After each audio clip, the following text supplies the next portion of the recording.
Morning, all. All right, so news of the day for all you fine people for your Sunday, December the 4th. And we're about an hour out from when hockey gets started for today, but it's done relatively early. All right, so starting off with the Toronto Maple Leafs news that Mitch Marner is now the sole holder of the consecutive games point streak at 19. So 19 straight games that he has had at least a point. He had a couple of goals last night. And so, yeah, Marner is now the number one guy in that category, and I think that's great. So glad I got a Marner jersey for this exact occasion. The Boston Bruins continue to add to their record. That is 14 straight home wins to start the season. For Boston, I think, and I mentioned this in the recap last night too, what has impressed me the most with the Bruins isn't just the winning streak, it's how they're winning these games. It's that there isn't really any doubt. And I understand, and Colorado fans will come back to you guys at the end of this video.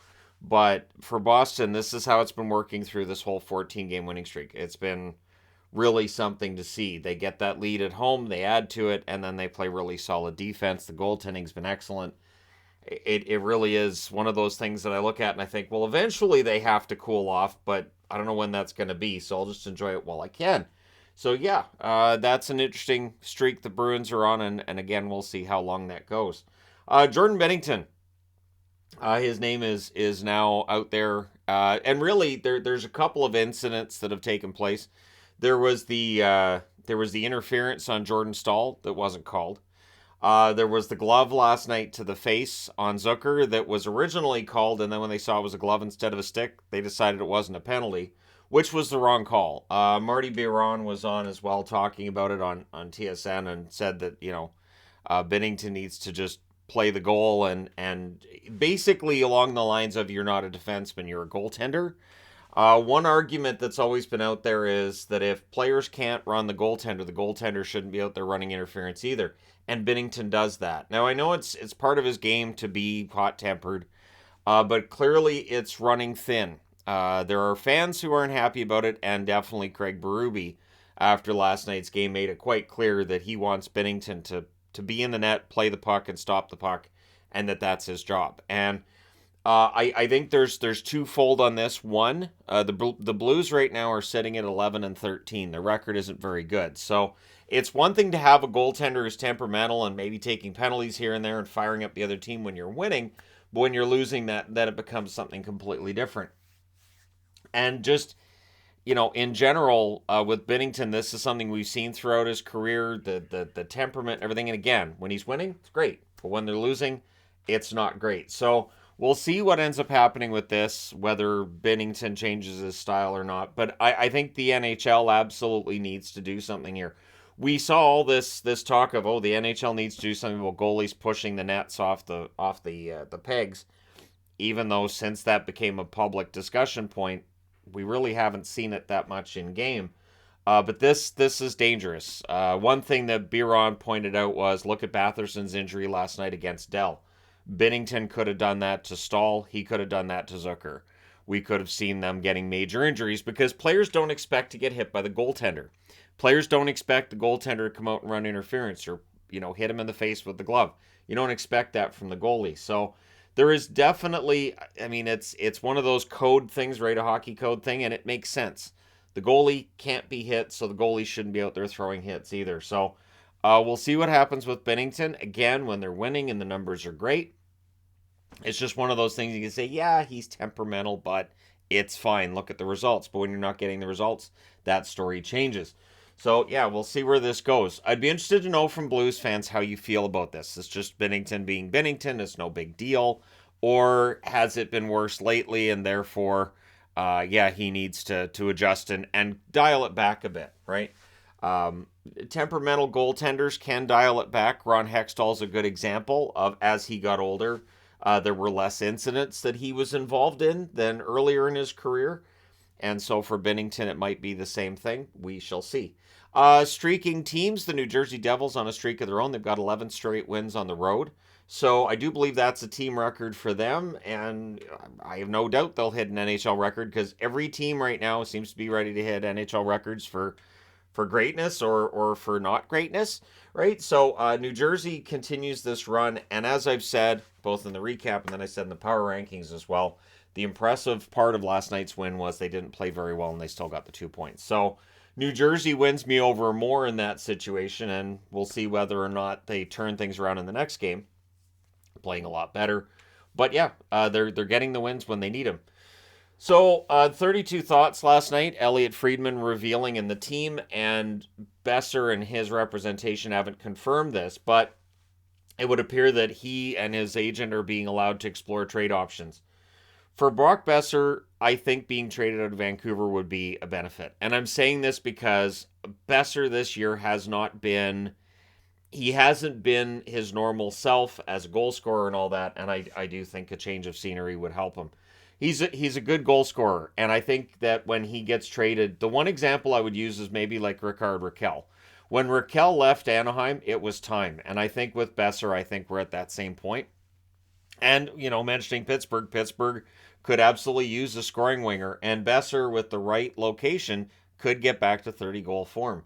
One thing that's interesting too is, and I've started to see fans notice this, and I have to say this too.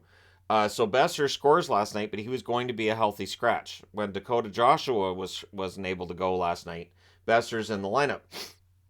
The one thing that I've always thought with NHL lineups is you kind of go with your best team, and I'm not sure that Boeser. I can't make the argument he's not one of their 12 best forwards. I'm not going to say he's played fantastically, but he did have a 9-game point streak recently. So I do think with Boeser, and I'm going to say with Garland as well, these are guys who probably would be better served by being traded and being on other teams. And so the Canucks are in an interesting position where I understand the discussions of Horvat and trade Horvat and this and that, but if you trade Boeser and you don't take a bunch of money back, if you can trade Garland, find somebody to take that contract, you can re-sign Horvat. And again, I am a huge fan of Brock Boeser. I hope that if he gets traded, I hope a team like Boston jumps in. I think Boeser would excel on the Boston Bruins. But that being said, that's just me being selfish and wanting Brock to go from one of my favorite teams to another.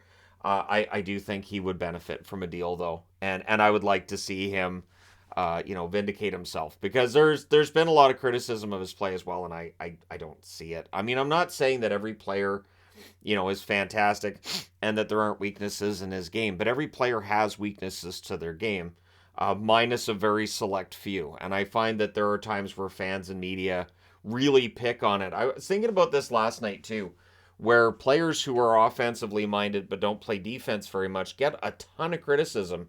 And yet there are players in the league that are defensively minded, don't provide much offense, and I don't see that criticism. I'll say, oh yeah, he's great defensively, so yeah, there's no offense.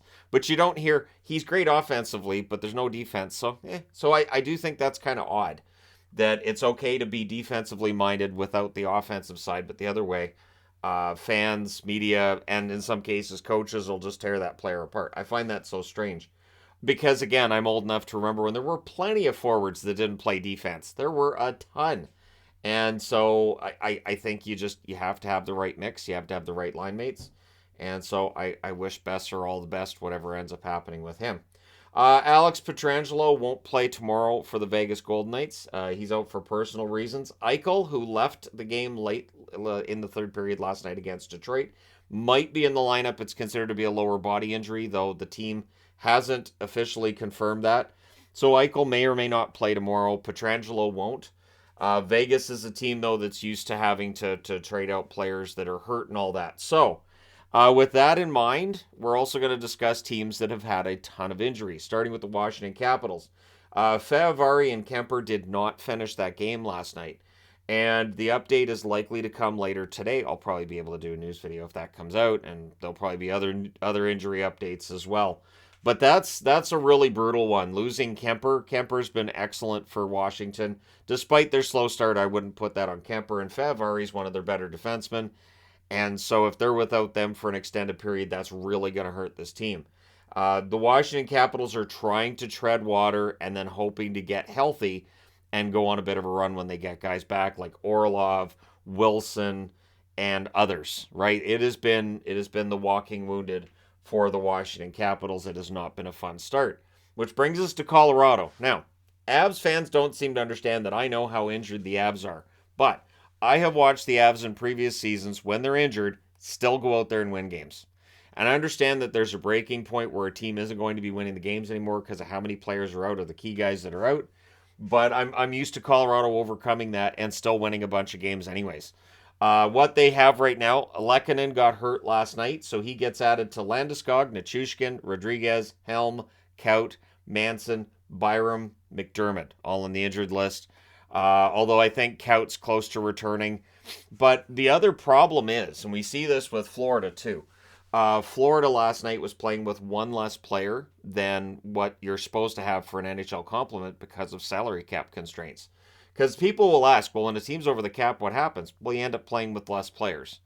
And so what it does is it means that when you get an injury in game, as Florida did last night too, you end up with, a really strained bench. You end up with a team that is really going to have to come together, and guys are going to play way more than expected.